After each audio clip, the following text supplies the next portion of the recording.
Hello，大家好，欢迎来到这里。今天咱们继续讲定位珠，不知道能讲多少啊？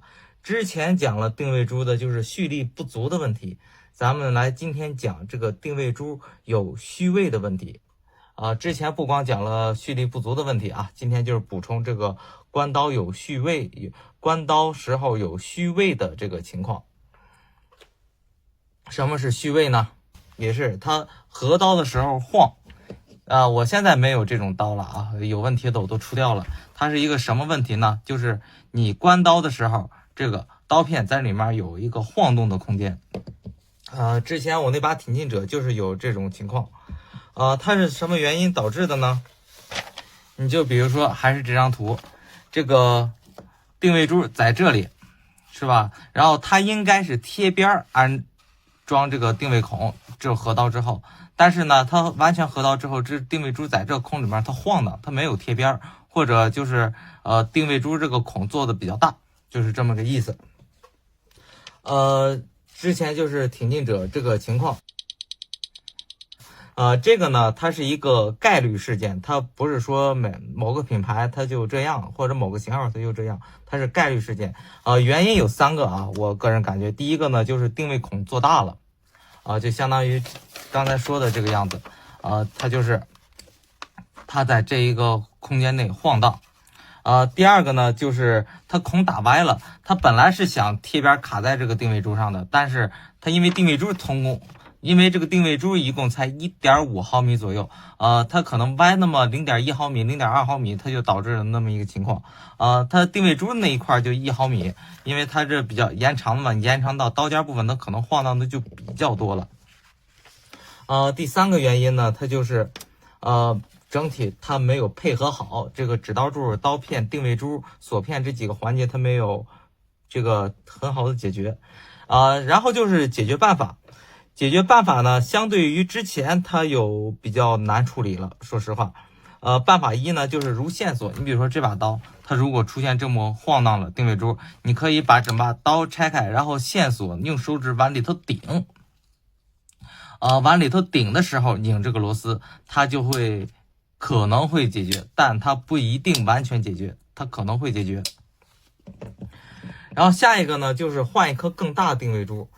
把这个定位珠打出来，扩一扩孔，然后塞一个更大的进去，这个问题也能解决。但是这个问题呢，解决办法它也不是可逆的。如果你没操作好，或者换到一个过大的话，你可能还得给这个刀片再去扩孔。就是个人不太建议这么去操作了。然后第3点呢，就是你就是让这个锁片，因为它晃荡嘛，定位珠有点靠右了，在这个方向上。你就让它这个定位珠向左移一点。定位珠单独向左移呢，它肯定是移不过去的。它必须是整体向左移，跟着锁片一起。我找一把你就比如说这个你就顶住这个锁片，使劲的往左右摇摆，让它顶回去。但是这个操作呢，它是有风险的，并且呢，像这种开缝比较窄的，它是没办法这样操作的。这个开缝大一点呢，你还有可能解决，但是我个人还是不推荐这么操作。还是这个情况。这个第4个办法就是忍，你能接受，它晃荡就晃荡去吧。只要它晃荡的过程中，这个刀尖它不会因为这个开合的余量露出来，它就没有什么问题。然后最后一个办法就是忍受不了卖掉它。然后咱们下面开始讲什么？讲这个反向虚位。什么叫反向虚位呢？就是我现在刀没有这个情况啊，就是它本来是这个样子这个珠子是这个红色的是假设它是一样大，它完全铆合住了它关的也挺稳的。但是呢，它在这个完全配合铆合的时候，它这个刀片的根部它并没有挨到这个关刀的指刀柱，有的时候你使劲一摁，它会进去一点，然后你松手它会往外凸一点来。这个情况呢，我是没有遇见过啊。如果是说大家遇见了怎么办呢？是吧？其实也是以上的几个办法，其实也没有太好的解决办法。能想到的就是继续掰锁片，把这个定位珠向这个指刀柱的这个方向往里移一移。像这种情况呢，它如果不耽误使用，它就没必要去解决它。我个人感觉还是其他的办法。如果是不行，你就出掉它，是吧？如果能接受就忍一忍，忍不了就出掉它，基本上就是这么个情况。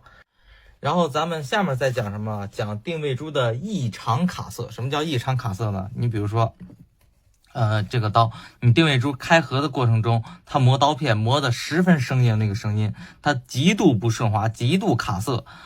这个问题呢，我遇见过一次，一个网友遇见过一次，跟我提了。出现的原因是什么呢？就是定位珠也比较硬，刀片也比较硬，它俩摩擦的时候出现了一个比较尖锐的破损。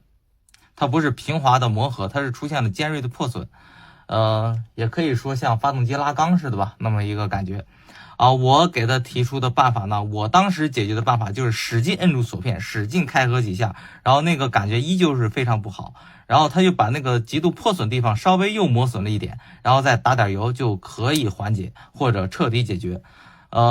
我是彻底解决了，然后我给那个网友提出了这个解决办法，他也是彻底解决了。基本上就是这么一个样子。咱们再谈一个问题，就是定位珠更换的问题。首先是说这种带眼能取的，就是这个钢锁头定位珠呢，无论是镶嵌在钢锁头上还是这个钛衬上，它都带一个眼儿，你就带着刀拿一个尖锐的东西这么砸出来就可以了。我建议是在柄上直接完成，直接让它掉进了，直接让这个定位珠掉进这个眼儿里头，然后你再拆解去取。这样呢，你如果手边没有其他定位珠的话，你可以翻一个面装回去继续用，不用担心它丢掉了打跑了。就是你直接可能你在一个悬空的面上直接打的话，它可能直接把定位珠打没了。另外呢，你这个锥子的旁边呢可能会伤到你这个柄的周围，所以说尽量直接在刀上就把它取下来，然后你再进行一个拆解。我个人是这么一个习惯吧，当然不用太教条。然后就是这种钢锁头带眼的，它这个柄上没有眼，钢锁头带眼了，镶嵌在钢锁头上的，你就把钢锁头拆下来放在一个地方，然后从后面打下来重新安装就可以了。也是，如果说手边没有什么的，你就是也不用量它的实际尺寸，你换一个面直接再安回来就可以了。然后就是像这种 ZT 它不带眼，钢锁头是镶嵌在柄上的。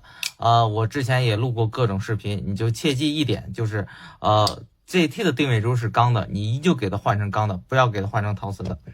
然后剩下最后一个问题呢，就是定位珠镶在钢柄上或者镶在钛柄上，它还不带眼，它还是陶瓷珠，你就完蛋了，这个就换不了了，就是一条路走到黑了，基本上就是这个样子。然后再总结一下啊，就是说，定位珠出现了这些问题，什么算生产事故呢？我个人感觉，只要是你比如说像蓄力不足的那种情况，就定位珠和推刀孔它有点歪，它只要不影响开合，那就不算生产事故。你比如说像这把刀，你可以看。它这个定位珠也是没有完全镶在这个刀片里，中间有一个比较明显的缝隙，你使劲去压的话，它能挤进去，然后你一松它又出来了，或者你开合一次它又出来了。但是这把刀呢，它虽然有这个问题，但是它开合把玩它没有受到任何影响，就是这种情况。它这个有点弯，它一样大也好，它不一样大也好，这个珠和孔，但是它就是歪了一点，它歪了一点，只要不影响正常的把玩，就没有影响正常的使用，正常的把玩，我觉得就不算生产事故，是吧？包括定位珠你打的有点浅，其实这个深与浅是因刀而异的，只要你不影响正常使用，它没有什么虚位，它就不算什么生产事故。但是呢，如果你说这个刀片它这装配出现了问题，它有严重的蓄力不足，或者说它刀片极度晃动，出现了严重的虚位，那就算生产事故。解决办法呢，咱们刚才也都陆续的提到了。基本上就是这个样子了。关于定位珠呢，我现在就想到的就是这些了。这个一个定位珠，咱们就不知不觉就讲了3期。今天呢，就是应该是最后一期，以后如果再有什么问题呢，会陆续的补充。想到什么问题会陆续补充什么问题，本人拆解了数百把刀，也跟许多遇见问题的玩家探讨过，也跟一些生产厂家讨论过。于是开启了这个零件结构的专栏，力图把每把折刀所有的零件结构作用给大家讲清楚、讲明白，也力图希望大家遇见问题的时候能够从容的解决面对。一些看似简单的东西，其实有很多值得思考的地方。如果有需要了解折刀结构的，就在我主页上搜零件结构相关的问题呢，我会陆续更新。好了，这期就说到这里，感谢大家观看，希望大家点个赞，我们下期见。